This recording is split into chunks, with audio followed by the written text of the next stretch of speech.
Greetings, my friends. I'm Paper Ninja.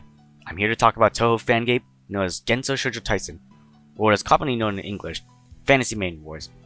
The reason I'm making this video is to help any prospective or newer players have the courage to try out Fantasy Maiden Wars, which I believe to be a great SRPG in its own right. The game has tons of external resources by other fans to help move past trying to understand all the moon runes. Today, our topic is going to be a super in-depth overview of the Intermission Screen, an integral part of the game that you always have to interact with in order to proceed with the game. Let's get started. Welcome, and this is the Intermission Screen. This part of the game always appears after the completion of every chapter. You can expect to be here practically as long as some of the chapters itself, as you figure out how best to distribute your resources. Thus, it's best to understand and become used to navigating this menu to help proceed quickly. From the immediate menu, here's a list of the options you will have available to you in English. This may look intimidating, but let's break things down one by one so we can see what most of these things are.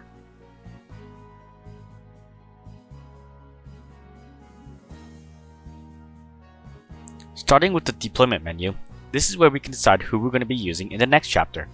There are three primary things you'll want to look at for this particular screen: the center area, the number on the upper right, and the decimal number on the bottom.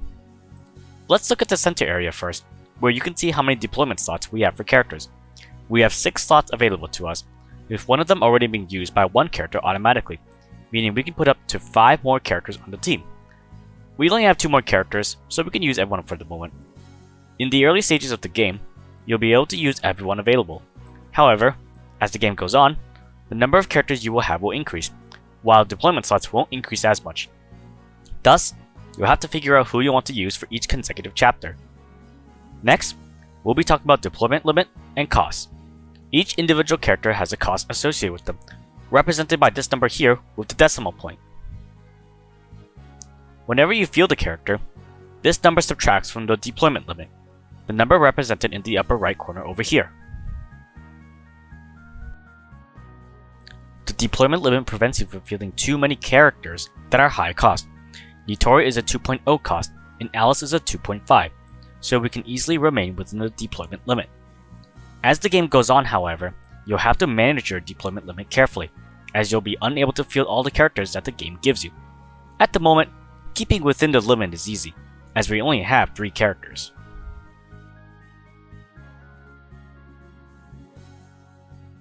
Now, we'll be going to the second option, Upgrade, which is broken down into 5 more lists. This opens up 5 more options respectively, which I'll go ahead and translate here. We'll go to each of these, as these are integral to keeping your character strong enough to handle the upcoming challenges you'll be expected to face. The first will be Unit Upgrade, where we can select who we'd like to upgrade. We'll go ahead and pick this character here, Alice, to upgrade.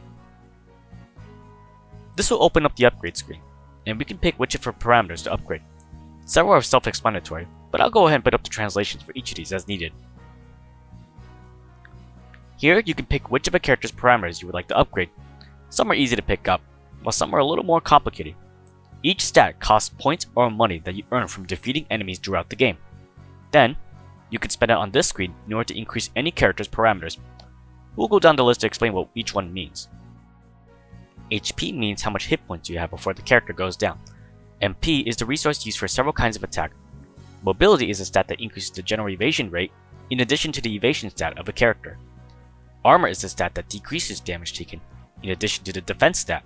Finally, weapon upgrades increase the weapon strength, dealing more damage. However, for both mobility and armor, the calculations are self-explanatory, and there are diminishing returns on both.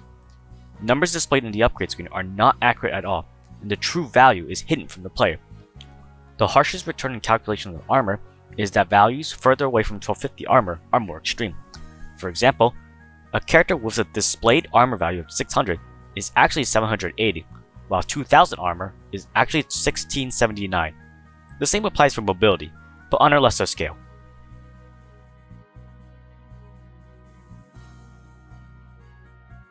Now, let's look at the second option, Skill Acquisition. Here, skill acquisitions is separated into 2 parts, a skill list and a stat boosting list. Here, a character can spend pilot points, or PP for short, in order to buy skills of varying costs. PP is acquired primarily by killing enemies, so the more enemies someone has killed, the more PP a character will generally have to spend. A character can have 7 skills maximum. Some characters come with unique skills that cannot be bought from the skill list. Here, this character, Marisa's, has Magician level 2, a skill that only a few certain characters can have. On the bottom of the skill list are personal skills, skills unique to that character that you can swap to shift a character's skill set or even playstyle. Next, we have the stat upgrade screen, which I'll translate here respectively. On this screen, you can choose to upgrade the stats of a character using PP. The stats are fairly self-intuitive and easy to understand what it means, with the exception of skill. Melee increases damage from melee type attacks, range increases damage from range type attacks, defense decreases damage you take, accuracy increases your base accuracy, and evasion decreases enemy hit rates against you. Skill is a stat that increases your critical hit rate, but also increases the likelihood of certain skills, which I won't go into. Increasing your stats eventually will cost more PP the more you upgrade it, as to prevent stat dumping.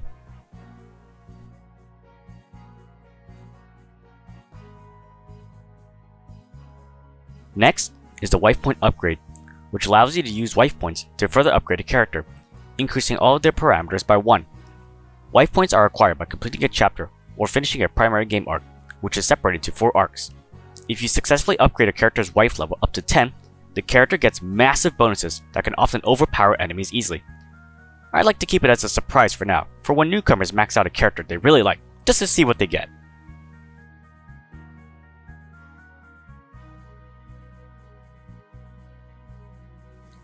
Up next is the equipment page, which allows you to select a character to equip items.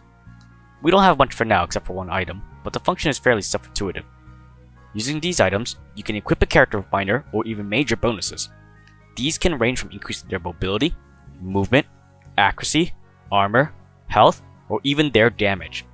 Some items even give multiple boosts in different areas. Starting off, we won't have a lot. Later on, as you get more items, managing your equipment is a key way to be successful in your battles. Last, in terms of upgrades, is the form change. Some characters are able to change forms after a certain part of the story. At the moment, none of our acquired characters can do so, but be sure to check to see who can, as a character's new form often changes their stats, unit costs, and even attacks.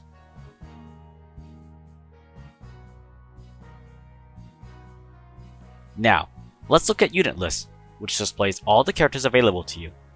When selecting a character, it will also reveal everything prevalent with the character. We'll showcase Marisa here as an example. Using this option, you can also check the full statistics of a character. There's a lot on the screen, so it might look intimidating. Let's break things down so we can understand it. Going clockwise, we have personal skills and actions if available to them. Next is the items. Then we have the terrain rankings. Terrains are separated into 2 parts, unit and weapon. Unit terrain affects your damage taken, evasion rate, and hit rate. Weapon terrain affects damage dealt. Each letter has different modifiers to the respective weapon or stat, which I'll display here. In short, the higher a letter is, the better the modifier, and vice versa. From top to bottom of Marisa's terrain rankings earlier, it goes from sky, earth, water, then night. If a character is flying with an S rank in sky, they have a 1.1 times multiplier on their evasion rate and hit stats, while taking 10% less damage. However, calculations for hit and evasion rates aren't very clear, so it's hard to be certain where exactly the percentage hits are with certainty. On the lower left screen, we have the size of the character, which affects unit damage dealt, damage taken, accuracy, and evasion rate. There are multiple sizes, with the smallest being double S and the largest being triple L, with medium being the standard average. A larger character will do more damage while taking less damage, but will be much harder to hit. Conversely, smaller characters will deal less damage while taking more damage, but will be much harder to hit against larger targets. Characters with the same sizes attacking each other have no modifiers. When attacking a character one size bigger, you add a 0.1 times multiplier to both accuracy and damage calculations. For example, if a medium-sized character attacks a single L-sized character, the medium-sized character would gain a 1.1 times multiplier on accuracy and damage taken, but a 0.9 times to damage dealt. Next is armor, mobility, and movement. The number on the left of the parentheses is unfocused movement range, while the number in parentheses is the focused movement range. Lastly for this page, we have the cost and race. The race holds no real importance outside of one character, while the cost was previously discussed, so we'll skim over that for now. Coming to the second page and starting from the top, we have the EXP, PP, personality type, and wife level. Of the four, personality type is the most complicated. Personality type determines how a character loses and gains power while mid-chapter. This involves all actions involved in combat, such as hitting an enemy successfully, getting hit, dodging an attack, and more. There's a lot of different personalities as well as how they gain power, so I'll leave a link in the description in the video. Next is the list of skills. Spirit commands that a character has, as well as their current stats. Other than the spirit commands, these were shown earlier, so I won't go into them again. Spirit commands are special skills a character has meant to help bolster a character's skill set. These use a separate resource called spirit points, or SP, indicated at the bottom of the list. Spirit commands can range from increasing a character's movement for one turn, ensuring the character dodges next turn, to even increasing their accuracy. These are integral to a character when thinking about who you'd like to use. Typically, each character will get more spirit commands as they level up. The commands are currently in Japanese, but an external site has all the translations for each, which I'll link in the description again. Last is the attack page, which has a lot of information here. We'll break everything down again, starting from the bottom area. Starting at the bottom left, at the top is the ammo capacity if applicable. Below that is the MP cost of the attack on the left, and in the parentheses is the current MP the user has. Below that is the power requirement of an attack. On the left is the number you need, while the number on the right is the one you currently have. On the very bottom is the required character within 1 to 2 range of the character to execute the attack.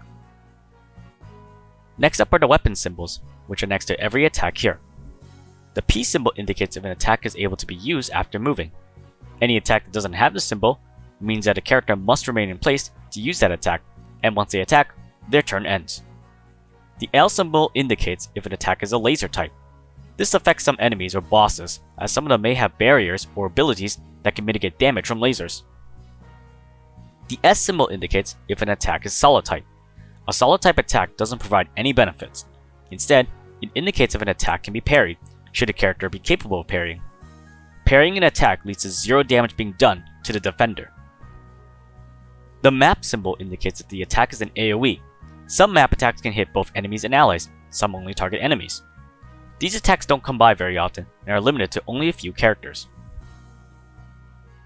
Lastly is the combination symbol, meaning the attack requires at least one designated character to be within the 8 tiles around the attacking character using the attack, on top of being in range of the enemy. The weapon power is the average value between the characters rounded down, and are generally very strong. If the combination attack requires MP, it will drain MP from both characters involved in the combination accordingly. If it uses ammo, it will only use 1 ammo from the user, but not the combination required character. Next is the weapon terrain. Going down the list again, we have an order of terrain: sky, earth, water, then night. Each attack has different attributes on what terrain affects it, and the letter indicates its multiplier. Weapon terrain only affects the damage dealt, unlike unit terrain, which can affect multiple things. Here's a list of the multipliers again for terrain. Finally, we have the weapon characteristics. These can range to additional requirements or providing additional effects. Example, a successful hit might reduce enemy accuracy by 10% for the turn, or the attack might require focus mode to be on. On the bottom, in order, is the list of weapon attributes that an attack might have should any of these icons light up. In order, it goes with barrier penetration, ignore size, and team attack. Barrier penetration means that an attack goes through a barrier, preventing it from affecting the final damage. Ignore size prevents any damage penalties when attacking an enemy of a larger size. Team attack means that when the unit in the back assists the unit in the front on an attack, they will be using this specific attack during combat. Team attack is only applicable after a certain part of the story. Last but not least let's talk about how all this applies to the attack menu up here. The symbols on the left of the attack name indicate which stat the attack is based off of. A sword runs off the melee stat, and a targeting icon runs off the range stat of a character. Then, we have the symbols of the right of the attack name, indicating what characteristics the attack has. Next, we have the range of the attack, both minimum and maximum. Then weapon power on the right of that is there to indicate how strong the attack is, with the lower attacks being generally stronger. Lastly, we have the accuracy and crit modifiers for each attack. This feeds directly into the combat forecast, though the critical chance will never be displayed on it.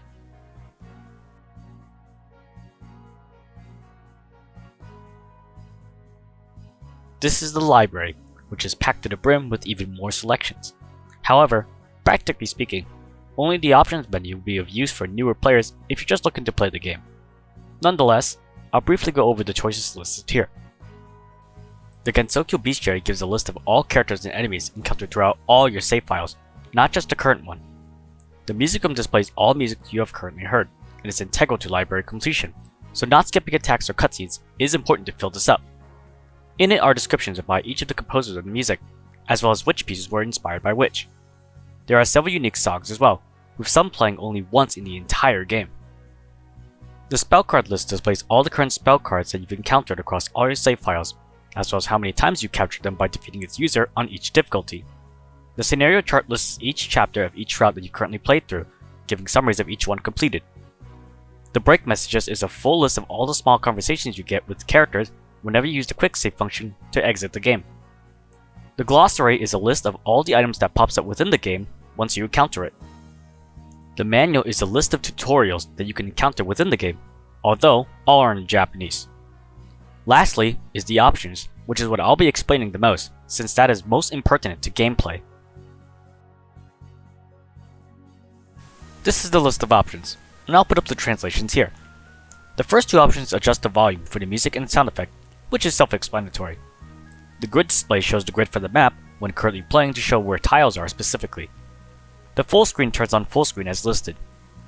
The intermission BGM simply swaps between the modern BGM on the intermission screen or the older one used in the previous installations of the game. The terrain at deployment sets the starting terrain of your characters, which is either flying or on the ground. Next is the difficulty, allowing you to change your difficulty at any point during your file. Be warned that there is a bug, allowing you to continue moving the highlighter on the difficulty to the left. If you leave the library like this, you will freeze your game, so be sure that the highlighter is visible when you leave the library. Second to last is the BGM configuration. For newer players, this won't be very impactful for the gameplay, unless you like to customize music for each character or how the BGM functions within the game when combat or events occur. You can set things such as what music plays for each character, or how music appears when boss confrontations occur for combat. Lastly is the keybind configuration, which is as self-explanatory as it comes. It lets you change your keybinds. And that is everything within the options to get you started to play this game. The most important thing for newer players is going to be the options within the library, as to help set your game as you like. With the difficulty slider, you can adjust the game as you like if things start becoming too easy or too hard.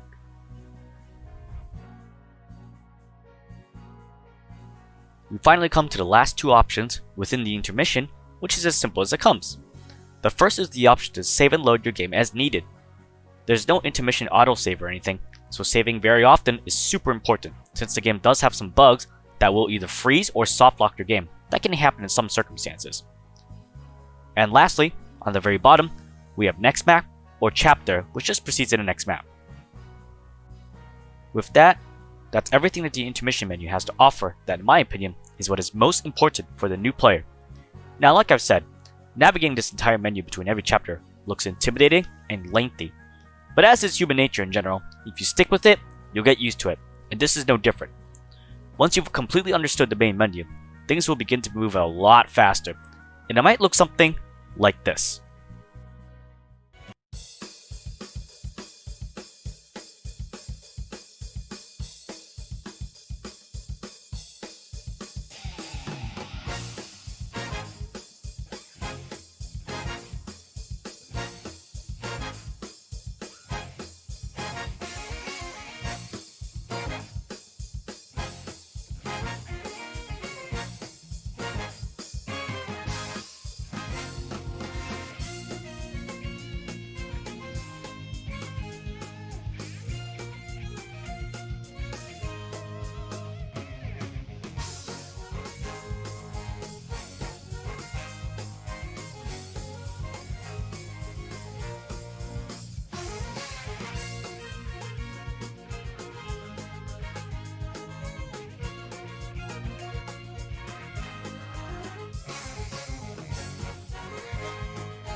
And that's menuing at top speed. With some repetition, everybody can do this too. Now, to be fair, my footage was 3 times speed, so that we weren't here all day.